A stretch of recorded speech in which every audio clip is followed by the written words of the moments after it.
Question लखो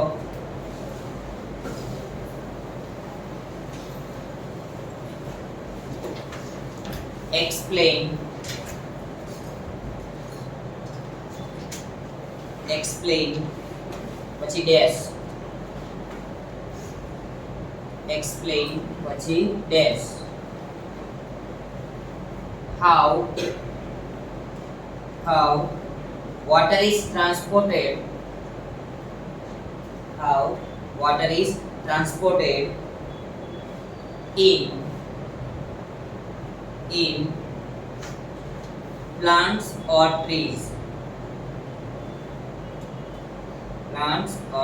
trees done okay चलो ध्यान रखो ऑलरेडी એટલી ખબર હતી તમને કે ઝાયલમ છે વોટર નું ટ્રાન્સપોર્ટેશન કરાવે અને ફિલમ હોય તો ફૂડ નું ટ્રાન્સપોર્ટેશન કરાવે याद रखो तो एबीसी ना लास्ट 4 वर्ड क्या क्या W X Y Z Y Z ने करना को कोण હોય તો W X water for xylem done અત્યારે યાદ રહી જશે પાછળથી કન્ફ્યુઝન થાય છે વોટર xylem માંથી પાસ થતો ફિલમ માં તો અત્યારે આ યાદ રાખજો okay in xylem tissue underline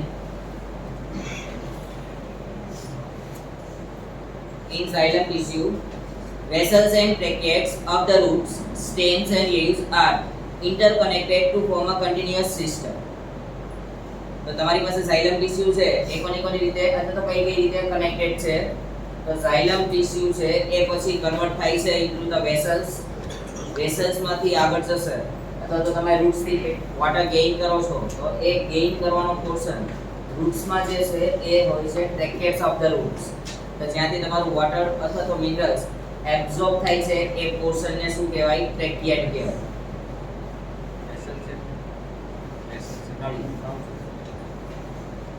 stems ખબર છે યસ એન્ડ લીવ્સ ખબર છે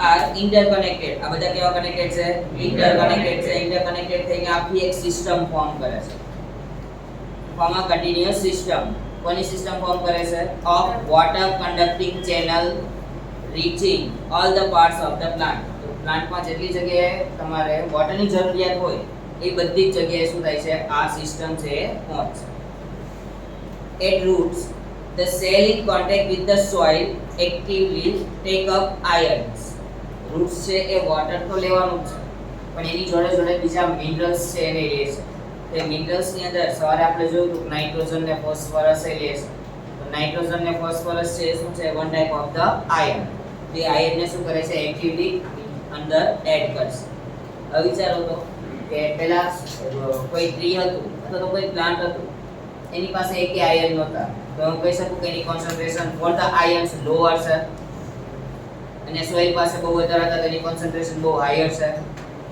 હવે સોઇલ માંથી ક્યાં આવે છે વોટર તો એ સોઇલ માંથી આવ્યું તમારા રૂટ્સ ની અંદર તો રૂટ્સ પાસે એની કોન્સન્ટ્રેશન કેવી થઈ જશે હાયર થશે સોઇલ પાસે કેવી થશે લોઅર થશે રાઈટ હવે યાદ કરો તમારું સેકન્ડ ચેપ્ટર તમારી પાસે કોન્સન્ટ્રેશન એક ઇન્ક્રીઝ થઈ ગયું છે બહુ વધારે છે તો કોન્સન્ટ્રેશન ઇન્ક્રીઝ થઈ ગઈ છે બહુ જ વધારે છે તો પ્રેશર ડિક્રીઝ મારે એને ડાઈલ્યુટ કરવી પડશે ડાઈલ્યુટ કરવા માટે તમે શું નાખો છો વોટર તો આમાં એટલે વોટર તો સોઇલ માંથી લે છે તો એ વોટર લેશે ત્યારે સોઇલ ની અને રૂટ્સ ની આ બંનેની કોન્સન્ટ્રેશન ને કેવી કરી દેશે ઇક્વલ કરી દેશે જેનાથી વોટર તમારું ઈઝીલી શું થઈ શકે આગળ પાસ થઈ શકે ડન જોઈ These create a difference in the concentration of these ions between the roots and the soil. તો એમની અંદર શું થાય છે કોન્સન્ટ્રેશન માં વેરીએશન શો થાય છે water therefore moves into the roots from the soil to eliminate this difference. તો વોટર છે ક્યાંથી ક્યાં જાય છે ચેક કરો રૂટ્સ માંથી સોરી સોઇલ માંથી ક્યાં જાય છે રૂટ્સ માં અને રૂટ્સ માં જશે એટલે રૂટ્સ ની અંદર જે કોન્સન્ટ્રેશન હાયર થઈ હતી એને શું કરશે લોઅર એટલે કે બંનેને કેવી બનાવે છે ઇક્વલ કરે છે પ્યોર આયરમાં જાય તો પ્યોર આયરમાં જાય તો તો વોટર આગળ નો જઈ શકે ત્યાં સુધી ઇક્વલ નહીં કરે ને ત્યાં સુધી કારણ કે ઇક્વલ નહીં થાય ત્યાં સુધી બધી વોટર છે ક્યાં યુઝ થઈ જશે એને ડાઇલ્યુટ કરવામાં જ યુઝ થઈ જશે This means that there is a steady movement of water into the root xylem. એટલે કે બંને જગ્યાએ કેવું થઈ ગયું છે સ્ટેડી એટલે બંને કેવા છે equal creating a column of water અને ઇક્વલ થશે પછી શું થાય છે વોટરની આખી કોલમ ફોર્મ થાય કોલમ ખબર છે આખી સ્ટ્રેટ લાઇન ફોર્મ થશે of water that is steadily pushed upward એ વોટરને ક્યાં સુધી મોકલશે ઉપરની ડિરેક્શનમાં મોકલશે સો વોટર નું મૂવમેન્ટ થાય છે એ મૂવમેન્ટ કેવું હશે કઈ ડિરેક્શનમાં અપવર્ડ ડિરેક્શન ની અંદર શું કરે છે મૂવમેન્ટ ફોર્મ કરે છે એને પંપ કરવાનું કહે છે પંપ કરો જે અપવર્ડ હજી આવશે અહીંયા સુધી ખબર પડી now next however this pressure by itself is unlikely to be enough to move water over the height we commonly see in plants હવે આ કન્ડિશન એને ચેક કરવાની છે તમે ઓલરેડી એવું કીધું છે કે તમારા વોટર માટે કોલમ ફોર્મ થઈ વોટર અપવર્ડ ડિરેક્શનમાં જાય છે તે વોટર અપવર્ડ ડિરેક્શનમાં ક્યાં સુધી જશે ત્યાં સુધી તમારા ગ્રાઉન્ડ વોટરની કેપેસિટી હશે ત્યાં સુધી લઈ જશે એટલે કે કદાચ હાફ ઓફ ધ પોર્શન સુધી ગયું પણ પછી ઉપર મોકલવું હોય તો પમ્પિંગ કરવું પડે તો પમ્પિંગ તો આની અંદર અવેલેબલ હોતું નથી કોઈ દિવસ જોયું ટ્રીની અંદર હાર્ડ હોય એમ ના એની અંદર તો પમ્પિંગ સ્ટેશન અવેલેબલ તો નથી તો પછી કઈ રીતના જશે ચેક કરો so the plant use another strategy to move water in the xylem upward to the highest point of the plant border એ કઈ સ્ટ્રેટેજી યુઝ કરે છે અલગ સ્ટ્રેટેજી યુઝ કરશે અડધે સુધી તો પહોંચી ગયું પણ અડધાથી ઉપરના પોર્શનમાં પછી જાતે જાતે જઈ શકતું નથી તો એના માટે સ્ટ્રેટેજી કઈ થઈ જશે થોડી ડિફરન્ટ થશે now activity take a two small pot શું લેવાના છે pot potted plant નથી કીધું ઓકે એટલે કે બે કુંડાઓ લીધા approximately same size બંનેની સાઈઝ કેવી હોવી જોઈએ same and having same amount of soil પછી એની અંદર બંનેમાં soil નાખો પણ એની amount પણ કેવી હોવી જોઈએ સરખી one should have a plant in it એકની અંદર શું નાખવાનું છે plant place a stick of the same height as the plant in other pot તો એકની અંદર તમે પ્લાન્ટ છે એને નાખ્યું છે તો એ પ્લાન્ટની જેટલી હાઈટ હોય એટલી જ હાઈટની સ્ટિક છે એ સ્ટિકને બીજા કુંડાની અંદર નાખો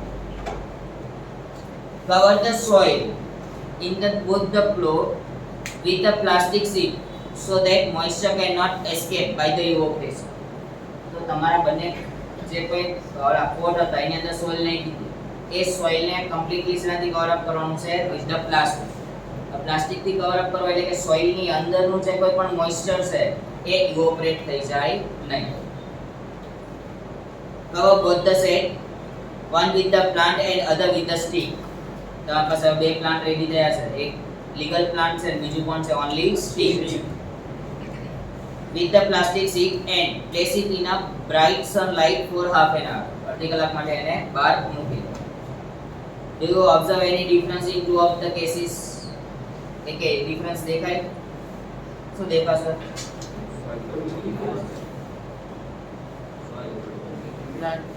જો તમે પ્લાસ્ટિક શીટ તો રાખેલી છે અને બ્રાઇટ સનલાઇટમાં મૂક્યું છે તો તમારા જે કોઈ પણ સોઇલ છે એમાંથી મોઇસ્ચર નીકળવું જોઈએ રાઈટ તો એ મોઇસ્ચર તમને સ્ટિક મૂકી હતી ને ખાલી એ સ્ટિક વાળાની અંદર મોઇસ્ચર જોવા મળશે એટલે મીન્સ કે વાળા પ્લાસ્ટિક ઉપર વાળા ટીપાઓ બાજી જશે ઓકે પણ જે પ્લાન્ટ હતો ને એની અંદર આ નહીં થાય કારણ કે પ્લાન્ટની અંદર શું થાય છે જેટલું મોઇસ્ચર હતું એ પ્લાન્ટ જે છે એના રૂટ્સ છે એ શું કરે છે એબ્ઝોર્બ કરી લે એટલે કે એની પ્લાસ્ટિક શીટ ઉપર કે જોવા નથી મળતું પણ કોની પ્લાસ્ટિક શીટ ઉપર જોવા મળશે provided that the plant has an adequate supply of water adequate એટલે minimum supply of water the water which is lost through the stomata is replaced by the water from the xylem vessels in the leaf તો સ્ટોમેટા યાદ છે તો carbon dioxide અને water અંદર આવતું હતું અને ઓક્સિજન ને વોટર છે બહાર જતું તો એ જે કોઈ પણ વોટર તમારું લોસ થયું ઇન ધ સ્ટોમેટા તો એ લોસ ઓફ વોટર કોણ કવર અપ કરીને આપે છે? આ ઝાઇલમ છે, એ ઝાઇલમ ટીસ્યુ એને કવર અપ કરીને આપશે. In fact, evaporation of the water molecule from the cell of a leaf create a suction which pulls the water from the xylem cell of the roots. આખી line underline કરना. In fact પછી લખ્યું છે ને evaporation ત્યાંથી.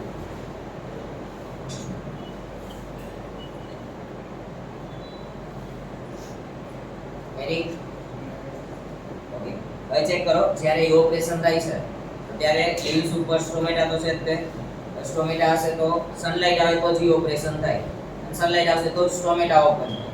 તો સ્ટોમેટા open થાય એનું water છે બધું બહાર નીકળી ગયું લીવ્સમાંથી. તો હવે અંદર તો વોટર નથી, એને લોસ ઓફ વોટર કરી દીધું છે. તો હવે મારે અહીંયા વોટર જોઈએ છે તો કોણ પ્રોવાઈડ કરે છે? ઝાઇલમ ટીસ્યુ પ્રોવાઈડ કરે છે. પણ એ કઈ રીતના? By the suction. કઈ રીતના કરે છે? Suction.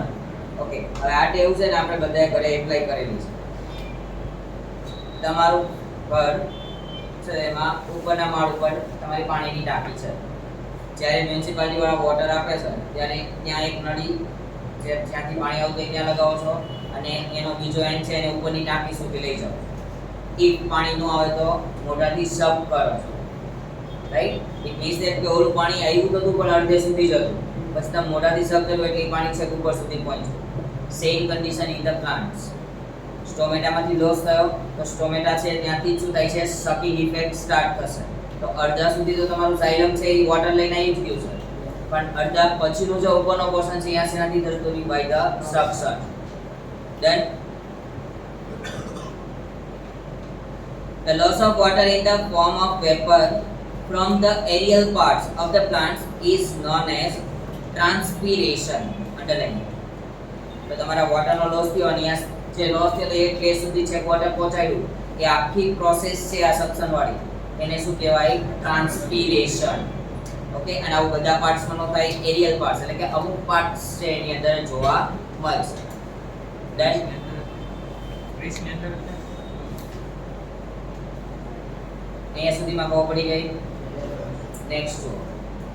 Thus, transpiration help in the absorption and upward movement of water and minerals dissolved in it from the roots to the leaves.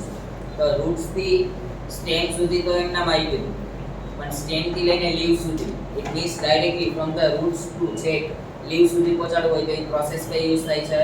ટ્રાન્સપીરેશન. It also help in the temperature regulation. Temperature regulate કરવા માટે કોનું? ટ્રીઝનું. તો ટ્રીઝની અંદર એ temperature હોય તમે યાદ રાખજો. એ એના લીવ્સની અંદર ટેમ્પરેચર સૌથી વધારે દેખાડશે. અને લીવ્સની અંદર ટેમ્પરેચર દેખાડે છે ધેટ્સ વાય એનું રેગ્યુલેશન કરવું પડશે. અને રેગ્યુલેશન કરવું પડશે તો રેગ્યુલેશન કોણ કરે છે? રેગ્યુલેશન કોણ કરશે? ટ્રાન્સપીરેશન. કોણ કરે છે regulation? ટ્રાન્સપીરેશન. The effect of root pressure in the transport of water is more important at night. એટલે કે તમારું અડધા સુધીનું વોટર છે એ કયા ટાઈમમાં આવી જવું જોઈએ? Night time. એટલે કે જ્યારે ડે ટાઈમ થાય, સ્ટોમેટા ઓપન થાય તો ત્યાંથી સક્શન થાય તો તમારું બધું વોટર એને ઈઝીલી શું થાય? પ્રોવાઈડ થઈ શકે. During the daytime when stomata are open, the transpiration pool becomes the major driving force in the movement of water in the xylem. તો મૂવમેન્ટ ઓફ વોટર ક્યાં થાય છે? Upward direction. એ અપવર્ડ ડિરેક્શનમાં એટલે કે ડ્રાઇવિંગ ફોર્સ એને કરે છે. ડ્રાઇવિંગ ફોર્સ એટલે કે ખેંચતું હોય. તે ખેંચતો એવો force easily during the day time થઈ શકે. ધેટ્સ વાય નાઇટ ટાઈમમાં અડધા સુધી વોટર તમારું પહોંચી જશે. ડન? આવડશે ઝાઇલમ વાળું ટર્મ? ઓકે. હવે આ ટર્મ યાદ રાખજો. કદાચ એવું કે explain the complete process of the transpiration. તો ટ્રાન્સપીરેશન કે એટલે તમારે આ જ આખો આન્સર લખવાનો થાય. Done? આવડશે? નેક્સ્ટ છે transport of food and the other substances. ત્યાં ક્વેશ્ચન લખો.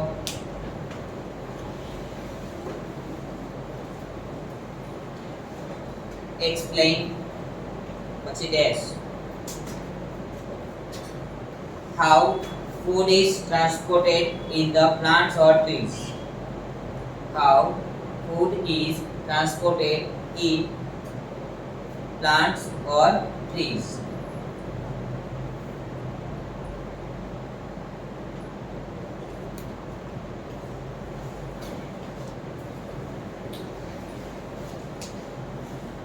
તો xylem તો વોટર માટે હતું, ફૂડ માટે કોણ હશે? So far we have discussed the transport of water and minerals in plant. Now let us consider how the product of metabolic process. Metabolic process no meaning કે જે process through તમે organic compound બનાવો છો. Organic compound એટલે કે glucose ને બધું બનાવો છો by the photosynthesis. Particularly photosynthesis are moved from leaves where they are formed to the other parts of the plant. Water ક્યાંથી ક્યાં ગયું? Roots થી લઈને leaves સુધી. હવે fruit છે ક્યાંથી ક્યાં જશે? Leaves થી લઈને છે roots also. બીજી જે કોઈ પણ બ્રાન્ચીસ જ્યાં અવેલેબલ હશે, જ્યાં ફૂડ જોઈતું હશે તે જગ્યાએ જશે. Underline. This transport of the soluble product of the photosynthesis. Soluble product of the photosynthesis એટલે કે glucose is called the translocation. તો ફૂડ માટે ટ્રાન્સલોકેશન આવ્યું, વોટર માટે ટ્રાન્સપિરેશન હતું. Okay, and it occur in the part of the vascular tissues known as phylum. રાશિની અંદરથી transportation કરે છે by the vascular tissue phylum. Beside the product of the photosynthesis, એવું નહીં ખાલી એને ઇફેક્ટ ગ્લુકોઝને ટ્રાન્સપોર્ટ કરે છે, બીજા કોને કોને કરે છે ચેક કરો ચલો અને અંડરલાઈન કરો. The phylum transports amino acid and other substances. હવે ચેક કરીએ તો પ્લાન્ટ્સ છે એની અંદરથી તમને કદાચ ફ્રૂટ મળ્યા, તો આપણે ફ્રૂટ હોય એની અંદર એવું કહે છે કે સૌથી વધારે પ્રોટીન હોય છે. તો પ્રોટીન શેનાથી બને? Nucleic acid. શેનાથી બને? Nucleic acid. અને ન્યુક્લિક એસિડ બનાવવા હોય તો શેનાથી બને? Amino acid. તો ચેક કરો તો આપણો ફિલમ એમિનો એસિડને ટ્રાન્સપોર્ટ કરે છે. યસ. તો એ જે ફ્રૂટ હશે ને ત્યાં સુધી એમિનો એસિડને લઈ જશે અને ત્યાં સિન્થેસિસ કરીને શું બનાવશે? પ્રોટીન બનાવશે. Okay. These substances are especially delivered to the storage organs of roots. સાઉડવા ક્યાં ક્યાં ડિલિવરી કરે છે ને આપ્યું છે. તો ક્યાં કહેલું? એક તો storage material of the roots, after that fruit and seed. ત્રણ જગ્યા એવી છે કે જ્યાં તમને સૌથી વધારે પ્રોટીન્સ છે મળી શકે. And to growing organ. બીજું ક્યાં કરે છે? જે ઓર્ગન્સ ગ્રો કરતો હોય એ જગ્યાએ. કારણ કે જે જગ્યાએ ગ્રોઈંગ થતું હોય ત્યાં સૌથી વધારે પ્રોટીન્સની જરૂર હોય, ઇઝીલી એનો શું થઈ શકે? ગ્રોથ થઈ શકે. Underline. The translocation of the food and the other substance take place in the sieve tubes. કઈ ટ્યુબની અંદર થાય છે? તો ઓલામાં વેસલ્સ થી ટ્રાન્સપોર્ટેશન થયું હતું વોટરનું સાયલમની અંદર. અહીંયા ટ્રાન્સપોર્ટેશન કરવું હોય ફૂડનું તો કઈ ટ્યુબથી થાય છે? સિવ ટ્યુબથી થાય છે. With the help of the adjacent companion cell. કયા સેલથી થાય છે ટ્રાન્સપોર્ટેશન? પાછું companion cell થી. કેમ companion cell નો યુઝ કરવો પડ્યો? Because both the places in upward in downward directions. તો એ મૂવિંગ ક્યાં ક્યાં કરાઈ શકે? ડાઉનવર્ડ એ કરાઈ શકે અને અપવર્ડ એ કરાઈ શકે. દેટ્સ વાય આપણે શેનો યુઝ કરીએ છીએ? companion cell. Done. Unlike the transport in xylem, which can be largely explained by the simple physical force. જો તો xylem ની અંદર તમે એક ફોર્સ એપ્લાય કર્યો તો? યસ, ડ્રાઇવિંગ ફોર્સ કર્યો તો ને એપ્લાય. તો આની અંદર એવો કોઈ ડ્રાઇવિંગ ફોર્સ આવતો નથી. The translocation in the phylum is achieved by the utilizing energy. તો શેનાથી? એનર્જીને યુટિલાઇઝ કરીને શું કરે છે? તમારા ફૂડને એક પ્લેસથી અલગ પ્લેસ ઉપર મોકલશે. Material like sucrose. સુક્રોઝ નીચે અંડરલાઈન કરો, એની ઉપર લખો સુગર. સુક્રોઝ નીચે અંડરલાઈન કરો, એની ઉપર લખી નાખો સુગર. એની ઉપર એ લખો સુગરની ઉપર C12 H22 O11. તો આ સુક્રોઝ એટલે કે સુગરનું ફોર્મ્યુલા છે. Sucrose is transferred into the phylum tissue using the energy from the eating. તો આ જે કોઈ પણ તમારું સુગર છે એ સુગર ટ્રાન્સપોર્ટ થઈને ક્યાં આવે છે? ફિલમ ની અંદર. અને શેનાથી ટ્રાન્સપોર્ટ થાય છે? By the using the energy from the ATP. This increases the osmotic pressure of the tissue, causing water to move into it. આ osmotic pressure create કરે છે અને osmotic pressure create કર્યું તો એના વાઇઝ તમને શું મળે છે કે વોટર છે તમારું એની અંદર જશે. ચલો હવે ચેક કરીએ. સપોઝ મારી પાસે બે ટેન્ક છે. ઓકે, બંને tank from the bottom part connected છે અને એમના વચ્ચે એક નળ આવે છે. ઓકે, અહીંયા આ ટેન્કની અંદર આ વોટર ફિલઅપ કરેલું છે. આ ટેન્કની અંદર આટલું જ વોટર છે. હવે હું નળ ઓપન કરું છું તો વોટરનો ફ્લો ક્યાંથી ક્યાં જશે? પાક્કું? લેફ્ટ ટુ રાઈટ મૂવિંગ કરશે. રીઝન અહીંયા પ્રેશર વધારે હશે. એર જ્યાં વધારે હોય ત્યાં પ્રેશર વધારે છે. તો અહીંયા પ્રેશર વધારે હશે. યસ, અહીંયા પ્રેશર કેવું હશે? ઓછું. તો અહીંયા બંનેના પ્રેશર ઇક્વલ થાય. ધેટ્સ વાય આ water from the this region to this region શું કરે છે? મૂવિંગ કરે છે. તો એ પ્રેશરનો વેરીએશન હતો કે વોટર મૂવ થયું તો પ્રેશરનો વેરીએશન ઇક્વલ થઈ ગયો. તો એ જે પ્રેશર હતું એ પ્રેશરને કયું કહેવાય? Osmotic pressure. ઓકે, બાકી ડિટેલમાં ઓસ્મોટિક પ્રેશર 12th સાયન્સમાં આવશે, chemistry. Okay, this pressure move the material in the film to tissue which have less pressure. તો હાયર પ્રેશર હતું ત્યાંથી ક્યાં લઈ જાય છે? એને લેસ પ્રેશર હશે ત્યાં. This allow the film to move material according to the plant need. અને પછી એ મટીરીયલને જે જગ્યાએ જરૂર છે ત્યાં સુધી શું કરે છે? પહોંચાડે છે. For example, in the spring, sugar stored in the roots or a stem tissue would be transported to the buds which need energy to grow. Okay, અહીંયા spring કીધું છે તો spring એટલે કઈ સીઝન થાય? પાનખર, autumn. ઓકે, તો એ autumn season હશે ત્યારે બધા લીવ્સ તો નીકળી ગયા. તો લીવ્સ ની અંદર સુગર હશે તો જો લીવ્સ નીકળી જાય તો સુગર એ જતી રહે.